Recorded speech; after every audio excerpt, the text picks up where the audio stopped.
Assalamualaikum. Perkenalkan, nama saya Nesa Delia dari Program Studi Pendidikan Geografi EP/IPS UPI.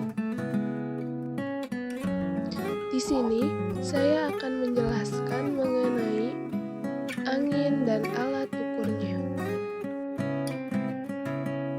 Menurut logika, angin itu sesuatu yang sering kita rasakan, namun tak pernah bisa kita genggam.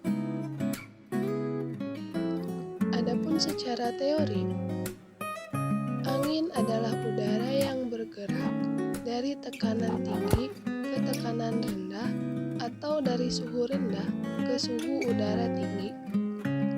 Selain itu, angin adalah udara yang bergerak yang disebabkan oleh rotasi bumi dan juga oleh perbedaan tekanan udara di sekitarnya. Kamu tahu nggak? Di sekitar permukaan bumi, angin umumnya mengalir di sekitar area dengan tekanan tinggi atau rendah. Angin berputar berlawanan arah jarum jam di sekitar posisi terendah di belahan bumi utara dan searah jarum jam di sekitar belahan bumi selatan. Saat dipanaskan, udara mengembang dan menjadi lebih ringan dan kemudian naik. Lalu, bagaimana sih proses terjadinya angin? Di atas tanah, proses pemuaian udara tersebut akan terus terjadi, sampai udara panas akan naik dan udara dingin akan turun, yang mengakibatkan terjadinya arus konveksi. Nah, teman-teman, perlu diingat, jika suhu tinggi, maka tekanan yang dihasilkan akan rendah.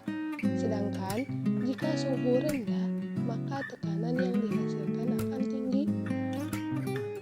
Di atas tanah, proses pemuaian udara tersebut akan terus terjadi, sampai udara panas akan naik dan udara dingin akan turun, yang mengakibatkan terjadinya arus konveksi.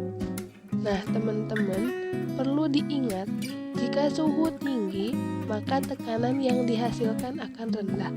Sedangkan, jika suhu rendah, maka tekanan yang dihasilkan akan tinggi. Udara dengan suhu tinggi akan naik, sedangkan udara dengan suhu rendah akan turun.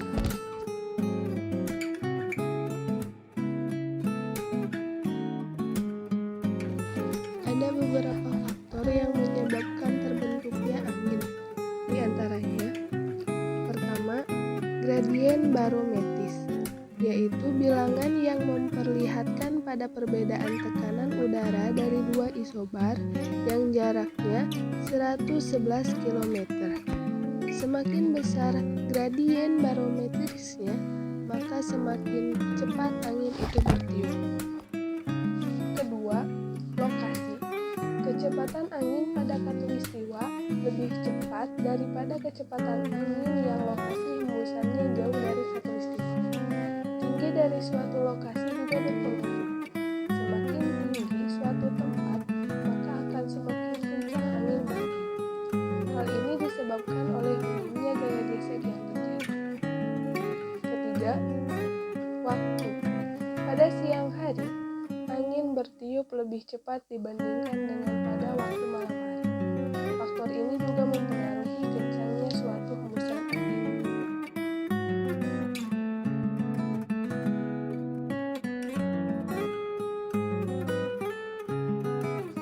Angin pasat. Angin pasat adalah angin yang bertiup terus-menerus dari subtropis maksimum ke khatulistiwa minimum. Sebagai hasil dari rotasi bumi di belahan bumi utara, angin perdagangan timur laut dan angin pasat tenggara terjadi di belahan bumi selatan. Angin antipasat. Angin antipasat adalah kebalikannya angin pasat. Udara yang naik ke ekuator mengalir ke kutub setelah mencapai bagian atas dan tenggelam dalam subtropis. Angin laut. Angin laut merupakan angin yang bertiup dari laut ke darat yang terjadi pada siang hari sekitar pukul 9 pagi hingga 4 sore. Angin ini dimanfaatkan oleh para nelayan tradisional untuk pulang dari menangkap ikan. Kemudian angin darat. Angin darat bertiup dari darat ke laut pada malam hari. Angin ini mulai terasa sekitar pukul 8 malam hingga 6 pagi dan dimanfaatkan oleh para nelayan untuk berangkat menangkap ikan.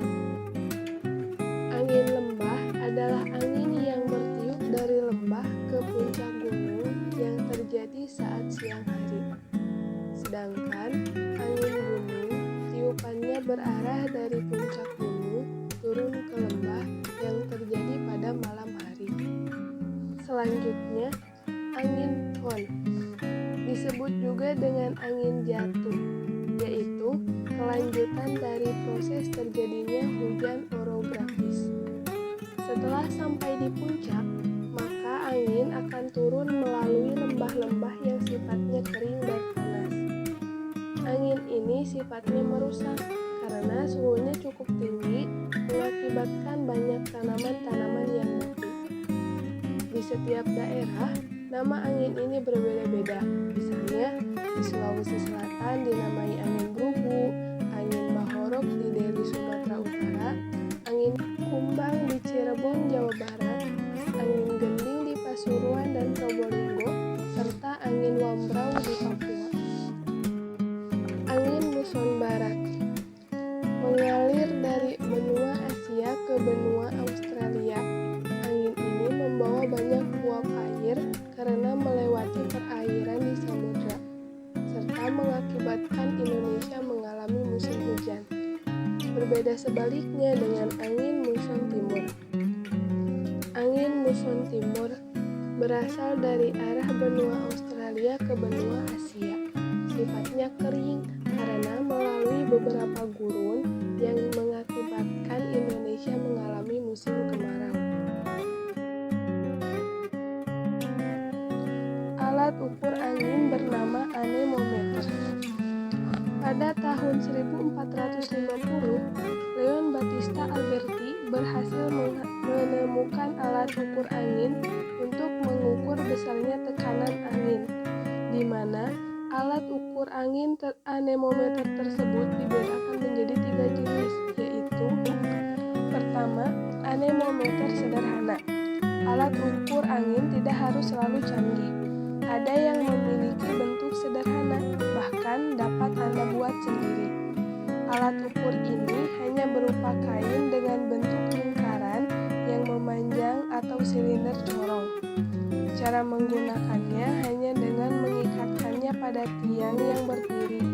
Alat ukur ini merupakan alat ukur tradisional untuk membantu mengetahui arah angin. 2. Anemometer thermal. Alat ini merupakan alat pengukur kecepatan angin yang sudah terbilang canggih, dilengkapi alat khusus seperti sensor yang dimanfaatkan untuk menghitung jumlah kalor atau panas yang berpindah pada daerah di sekitar sensor. Panas inilah yang menjadi acuan dari kecepatan angin. Prinsip kerjanya mengikuti prinsip kerja tabung pilot. Anemometer mangkok. Alat ukur angin ini memiliki 3 atua, 4 mangkok yang terpasang pada ujung jari-jari berporos. Setiap mangkok akan menghadap ke arah melingkar yang sama. Tujuannya agar mangkok-mangkok tersebut akan berputar pada saat angin bertiup. Untuk memudahkan hitungan putarannya, salah satu mangkok dari anemometer akan diberi tanda atau ciri tertentu.